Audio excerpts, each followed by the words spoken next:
pace car gonna pull into the pits. Matt Houston and Yuga Akison on the front row gonna lead us to the green flag. And Barney is taking a little while. Green flag. There you go, green flag is out. Matt Houston hits the throttle pedal across the out of brakes for the first time to start this race.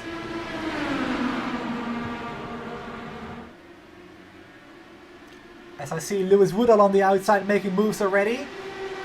Moving himself up into P4. Hugo Akison going to the outside of Matt Houston now. And I'm not sure if there was contact or not, but Hugo moving away from Matt's car there. And Matt did lose some momentum there, so Hugo Akison gets by into the lead. Matt Houston's teammate Thomas Geisler going to move up into P2 as well on the outside line. There's a car up in the wall. That was Sven Merckx, I do believe. It's going to be difficult for the outside car to pull off the pass, as the inside line is very much the dominant one here, especially early on in the stint. But what Thomas might be trying to do though is force him down to that white line, Hugo that is, to make him burn up his tires a little bit quicker, so he can then pull by a few laps after that. Oh, smoke up ahead, as Hugo and Thomas got really close there in turns 1 and 2. But they get away with it. On board, and yet he pushes right into the wall. So the air on the front wing got disturbed by the car in front, and once that happens, basically all the downforce gets taken away from you. And it's very easy to go into the pits. Into the wall. I just want to look at his onboard. The yellow flag is out. Caution is out for the first time here today. For an incident with Torin Majid. So let's see what happened to Torin here then. Oh, and the short shoot out of turn 3. Too much windjacker in the car, probably slid his car around. Just turned away from him into the wall with the rear end, and ooh, the car is bouncing quite a bit there. So the car loops itself around, and he's lucky that nobody else hits him. Ooh, that was close with, I think, Matthias Strauss there passing by in turn 3. That one was really close. Torin slides up the track right as Matthias goes into turn 3. So Matthias has to make a split-second decision, and he made the right one, thankfully, and gets by him. As everybody makes their way down into the pits. Green flag is back out, and we are racing once again at the Indianapolis Motor Speedway. Patrick Sofassi is in a battle with Joseph Rijalfa. Patrick also sporting a special Indianapolis livery.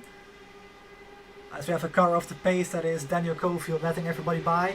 But Joseph Rijalfa back into P6. As Thomas pulls to the outside line now. Will he be able to complete the pass? Very nice run through turn 1 here. Let's see if he can hang on to that on the outside line. No, he is not, so they're gonna go too wide again. Just like they did before, as there's a VOR car spinning to the inside line. That is Lewis Woodall dropping down positions. Hello, kind of picking up. There he is. Spun in the grass. I don't think he hit anything. So he's gonna find the gear and get going again. And he's actually towed to the pits. Oh, actually he did hit the wall, so pushes up just on corner exit and spins the car around. It's so easy to push up the track on corner exit. You just don't know when that error push is going to kick in sometimes. And this is the perfect example of it kicking in at the worst possible time it can happen at. So Lewis Woodall out of this race as we have cars peeling down into the pits. Oh, Matt Houston and Thomas Geisler are going into the pits together there, side by side. He knows where Thomas's pit stall is, so he lifts off a little bit to let his teammate go in front. So he has a clear pit box entrance. Same for Matt Houston, who's got the first pit box in line after qualifying on the pole, as Matthias Strauss, Thomas Jensen, Sepp Kinder and Matthew Green himself make their way down into the pits. As Thomas Jensen is in a battle as he spins around in turn 1, which brings out the caution for the second time here today. So on the inside gets, I think he just got on the concrete curbing-ish on the inside of the track in turn 1, which is a big no-no. You don't want to hit those, and that unsettled the car and meant he spun around. So 13 laps to go. Matt Houston leads from Thomas Geisler, Hugo Akison, Oscar Fredriksson and Joseph Rajalfa. We are back underway here at Indianapolis. The green flag is out as Thomas Geisler goes for the outside right away on his teammate. Oh, Hugo pushes up, just misses the wall. That was so close. And Oscar Fredriksson bounces right away, goes to the inside, moves up into P3. Actually, let's not go that far just yet.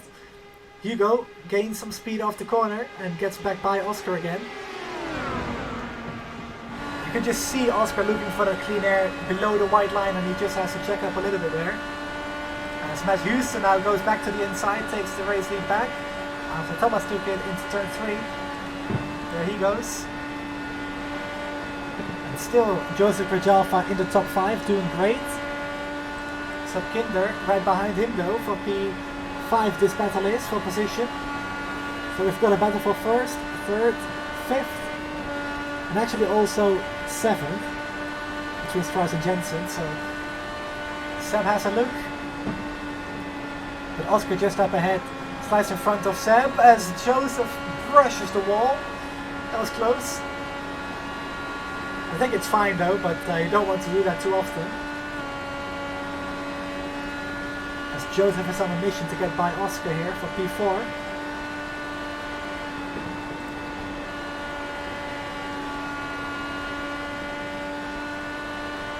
Good point, Lily. What happened to Patrick Silvestri? Let's find out. Actually, let's wait for a second. Joseph Rajalfa goes by Oscar Fredriksson after he made a mistake. So Joseph moves up into P4. As Hugo, Thomas Jensen is having a look as well, but Oscar closes the door on him there. But Seb Kinder on the outside gets by Oscar, so Oscar drops down to P6, and I'm not sure what happened to Oscar, but he seems to be very slow and off the pace. Perfectly executed teamwork with his teammate Thomas Geisler. Matt Houston from Indianapolis, Indiana goes to victory lane at the Indianapolis 200. He wins after 80 laps here at the Indianapolis Motor Speedway. It is a 1-2 for Team Racefirst with Sunset Arctic Games. Hugo Akesson comes home in P3 after a challenging evening for him.